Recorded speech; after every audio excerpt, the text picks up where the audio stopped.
Good afternoon, everybody. Thank the IAP Tamil Nadu State Chapter as well as the Dubai Telepedicon for this opportunity.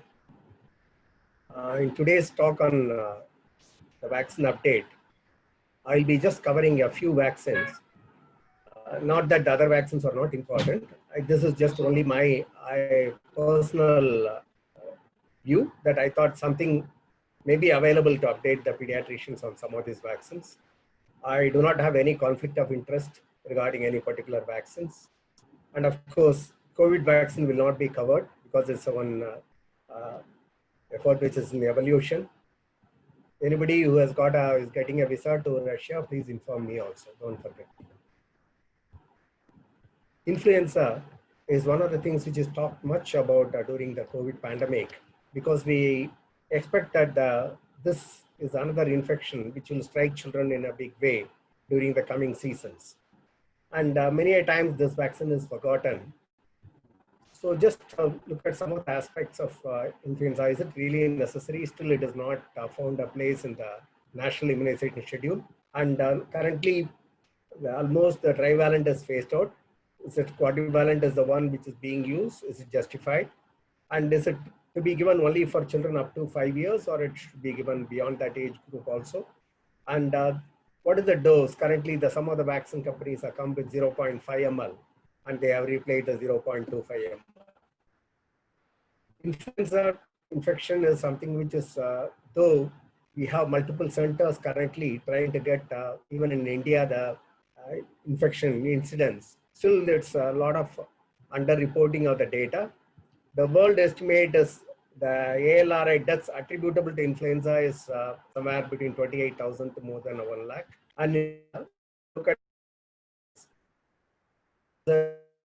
2018, 15,000 with a mortality figure of somewhere around 5 to 10% is being reported. But as we know, there is gross under-reporting. And there is one of the reports where there is a verbal autopsy was done. It was found that the ARA-related deaths probably attributed to influenza will be probably somewhere around 20,000 or 21,000.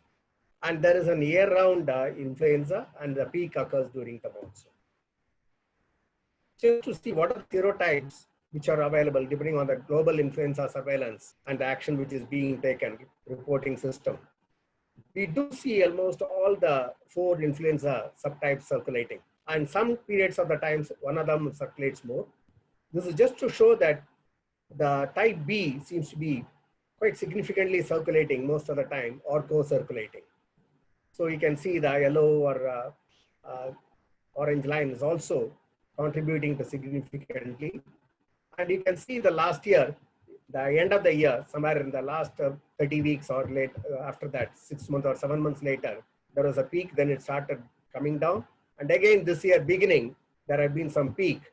After the 3rd or 4th month, there has not been much reporting. Probably this can be related to the COVID which is taken over, and the influenza is not getting that much probably reported due to that.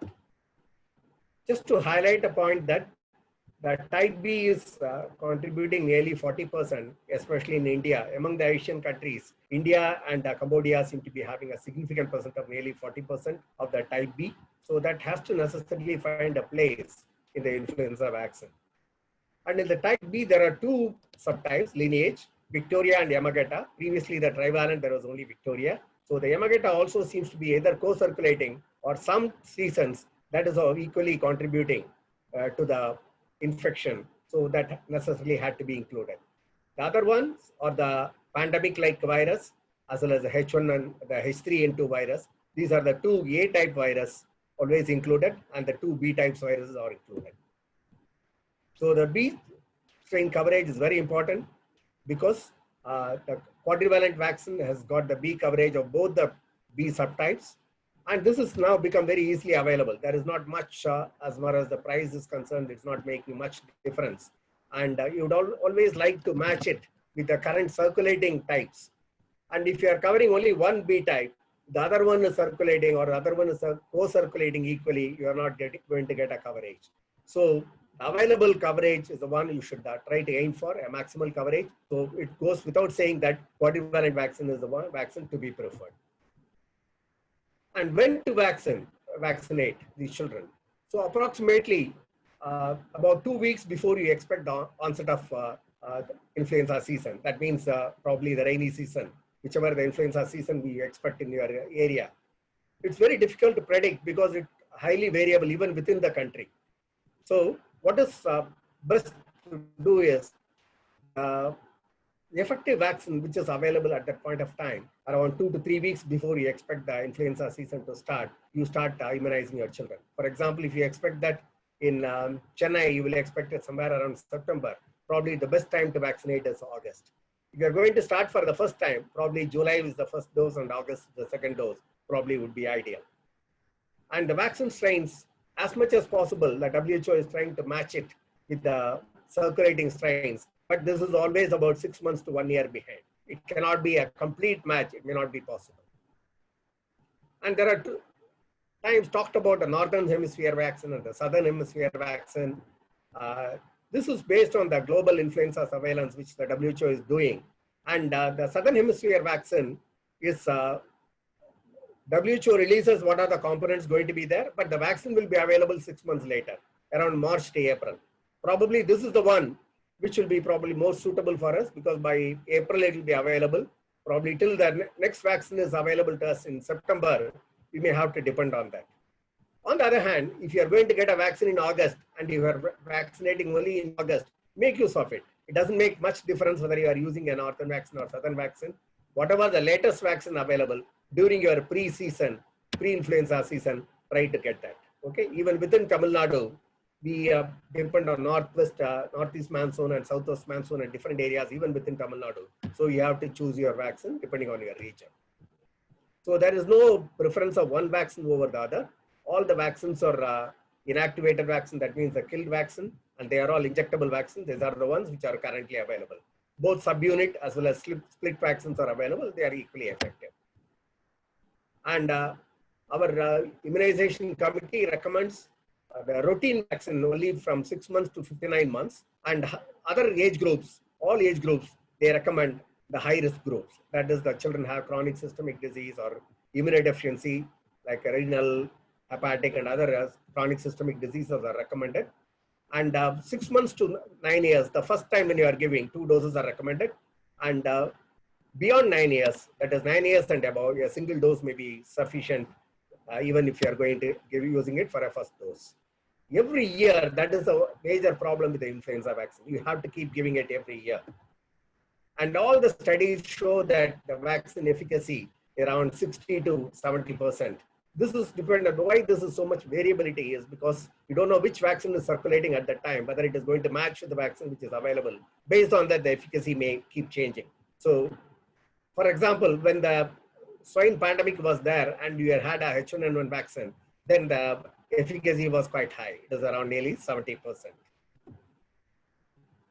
2 doses, why they're insisted for children less than 8 years.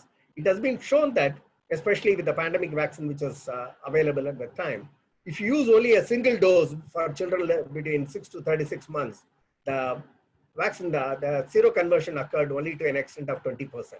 On the other hand, when you use 2 doses, it is quite high. It is 80 to 95%.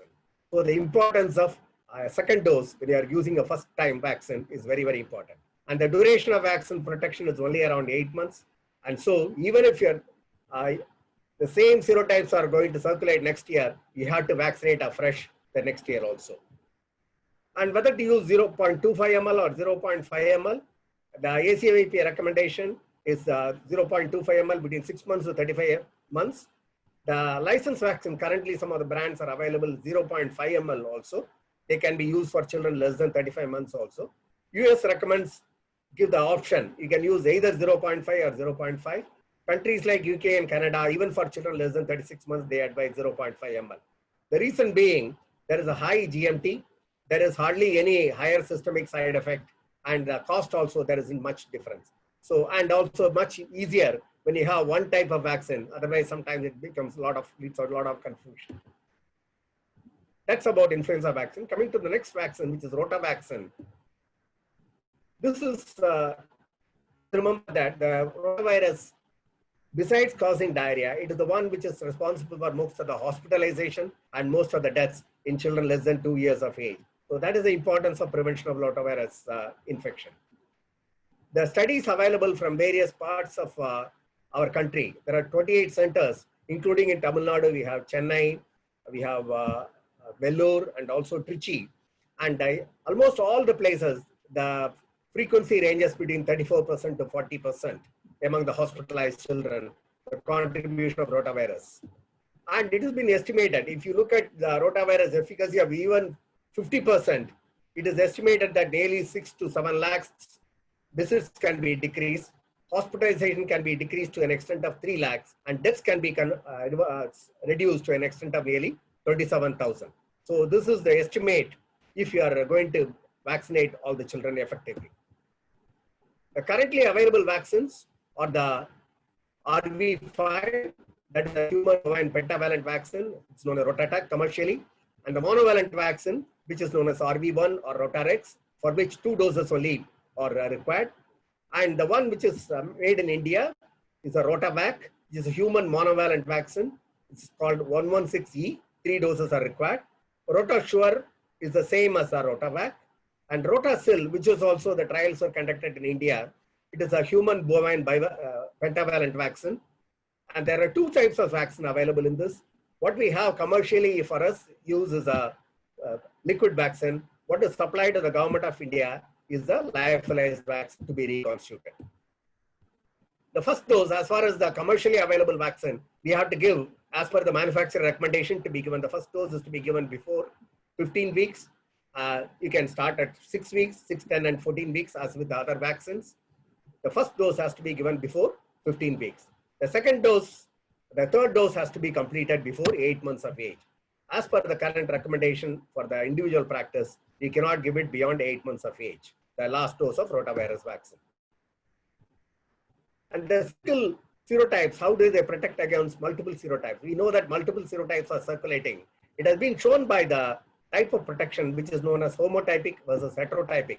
Homotypic means the protection will be there only for the serotype which is present in the vaccine. On the other hand, heterotypic means it will also have a cross protection. It is found that even if when you use one serotype, it has been found to have a multiple protection against other serotypes also. This is an important slide which shows that what is the efficacy in the first year and the second year of the various rotavirus vaccines. The RV5, which is the Rotatak, which has been done in nearest is in Bangladesh. The first year the protection is 51%, second year it's around 45%, and look at the severe rotavirus, the protection is 45% and to an extent of 40%. RV1, the protection against hospitalization is 42%. Second year information is not available. The rotavirus vaccine available from India, 116E, the severe rotavirus gastroenteritis done in multiple sites, it's around to the tune of 56% and is shown to have a protection nearly 50% even in the second year. The other rotavirus vaccine from Serum Institute, this vaccine also has done in India's studies. First year it is around 36%, second year it is 40%. So 116C, which is an Indian vaccine, is shown to have comparative studies subsequently showed that even when you don't use, previously when the vaccine was done in a trial, it was reconstituted with a Sodabakov solution and it was used. Subsequent studies, they did that even without this reconstitution, a liquid vaccine and was shown to have comparable the GMT levels. So a liquid vaccine which is commercially available now has stood the test of scientific scrutiny and it can be very confidently used. The Government of India recommendation is slightly different. They are having 2 rotavirus vaccines. One is the rotavirus vaccine 116E, which is known as Rotavac. The other one is the Rotasil, which is the pentavalent vaccine from Serum Institute of India. So these are used in some of the states. And the first dose is given like other vaccines 6 weeks. But the Government of India says you can give the first dose even up to 1 year of age. But they say that if you are giving the first dose later, the second dose can be given anytime between 4 to 6 weeks later. So this can be done by the government, but as far as commercial preparation, what we use in private practice, we had to go by the manufacturer recommendation. To summarize, the efficacy is to the extent of 50%, But even that is very significant. Looking at the diarrheal related deaths, the minimum age is 6 weeks. And in view of the disease burden, it's being included in the National Immunization Schedule. And we have a robust Indian-made rotavirus vaccine. The risk of itacistrant is being followed in many of the big hospitals, including 2 of the hospitals in Chennai, ICH and as well as Child Trust. And they have shown, they are looking at closely what are the adverse events following. So far, there have not been any concern regarding the increased adverse events like intersusception. Coming to the third vaccine in the series, which is the human papillomavirus vaccine, the disease burden is quite significant. Please remember that this is a vaccine which the pediatrician gives for an adult disease, just like hepatitis B related problems. So we are actually taking care of an adult problem, which is going to occur probably in the 4th decade or 5th decade. We give the vaccine during the adolescent period because there is a significant mortality and a serious morbidity associated with the cervical cancer, especially in country like ours. Though there are 100 serotypes of the human papillomavirus, only around 20 are associated with the cervical various cancers. And among them, the cervical cancer, 90% are contributed by this 16 and 18, as well as there are the 7 more types. Okay. And in India, if you look at nearly 80% are contributed by 16 and 18. And looking at the other vaccines like 6 and 11, they contribute to the other problems like anogenital warts. Another problem with the HPV is compared to other problems like colonic cancer and other cancers, this occurs much more earlier. Around 4th decade, you start seeing the cervical cancer problems. The vaccine efficacy is not based on whether the particular person will develop cervical cancer, but the precancerous lesions, which are known as cervical intraepithelial neoplasia and adenocarcinoma in situ. That is what is expected to be prevented, and the vaccine efficacy is based on those lesions, not letting the person develop cervical cancer. Besides cervical cancer, there are various other cancers which are also attributed to the human papilloma virus, and it may have a protection. You may say that the pap smear and screening can do the job. Why do you need a vaccine? Please look at the primary prevention, which is the vaccination, while pap smear and all the early treatment is only for the secondary prevention. And in our country, less than 5% only have the pap smears done. So yeah, prevention is always better than the various other early treatment options. What are the available human papilloma virus vaccine in our country? We have covalent as well as bivalent. We recommend any of these 2 vaccines, and compared to the previous dose, now we advise only a 2-dose vaccine. The 9-valent vaccine, which contains other 7 serotypes, which increases the immunogenicity to nearly 90%, is currently not available with us. And the efficacy is tested again, cervical intraepithelial neoplasia and adenocarcinoma in situ. Why earlier age group? Please remember that the early age group are the ones they are likely to get the human papilloma viral infection. The second most important thing is when you vaccinate them early, the immunogenicity is much higher. You can look at the comparative, the geometric mean titers when you vaccinate before 12 years or 14 years and later.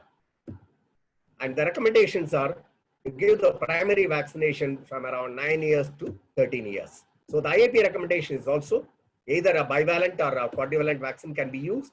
The minimum age is 9 years. A 2-dose series is recommended. And if you start before 15 years, even if the child crosses 15 years, the second dose can be given beyond 15 years. Only for immunocompromised children, even younger children, you may have to use the 3 doses. The upper limit currently, which is licensed, is 45 years. Male vaccination is currently not recommended in India. Adverse events are hardly any, except the pain during the vaccination. Probably one of the important things, especially in adolescents, to make them sit or lie down when you vaccinate and observe them for about 10 to 15 minutes.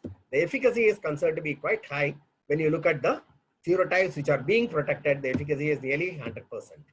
The challenge is the cost, the make available for the age group of adolescent children. So always remember to cover these adolescent children when they come to you for a booster dose of 10-year vaccine. And the cost protection may not be very high. So you may have to include more serotypes in the coming years. The way to go is give them the vaccine, try to give it as much as possible, all the adolescent girls, plus at least do one screening around 30 to 35 years. So the other serotypes also, if there is some pre-malignant lesion, that will be picked up. This is the IGMR recommendation. In summary, exposure at a younger age plus more efficacy of the vaccine when it is given at a younger age. Both the vaccines are equally efficacious. The quadrivalent also has a protection against other problems like anogenital warts and vulvar cancers. A few slides about varicella vaccine. Complications are more when the disease occurs in adolescents and adults and also in the first year of life compared to young children. And various complications can occur rarely in varicella, including the CNS complications and various vascular problems. And there is a well-settled argument for 2 doses because of the breakthrough varicella. When you give 1 dose, also the seroconversion occurs, but as it declines, there is a possibility of breakthrough varicella. Giving a second dose reduces the breakthrough varicella occurrence much less. The first dose is given at 15 months. Second dose is given either after 3 months or at 4 to 5 years. The current recommendation is better to give it 3 months after the first dose so that the problem of breakthrough varicella will not occur any time afterwards. So around 3 months after the 15 months vaccine, probably you can try to give the varicella vaccine. Post-exposure vaccination. A contact is there, they got the chickenpox, can you give vaccine? If you give within 3 days of exposure, around 90% effective. If you give within 5 days, it protects nearly 70%. But it gives 100% protection if in modifying the disease. A severe disease will not occur if you give it within 5 days of exposure. The last slide in MMR, 3 doses is mainly required for preventing against the mumps vaccine. The rubella vaccine probably you can just manage with a single dose. Measles vaccine probably 2 doses may be sufficient. For the mumps vaccine, especially for that, we require a 3-dose vaccine. That's the reason for recommended by ACVIP, a 3-dose vaccine. To conclude, the vaccines, as far as they are given as per the recommendations, are quite safe and effective. The quadrivalent inactivated influenza vaccine is preferred compared to the trivalent. Of course, it's going to be completely replaced. The Indian rotavirus vaccine has proved to be quite effective, including the second year, and it's very easily available. The HPV vaccine recommendation to be kept in mind when the child is brought for a 10-year booster dose, the girls. 2 doses vaccine, varicella vaccine, is to be completed. Thank you for the patient listening. We will take up the questions when time permits. Thank you, sir, for your relevant updates on vaccines. And the team of Puduvai Telepedicon has really toiled hard to bring up such wonderful speakers.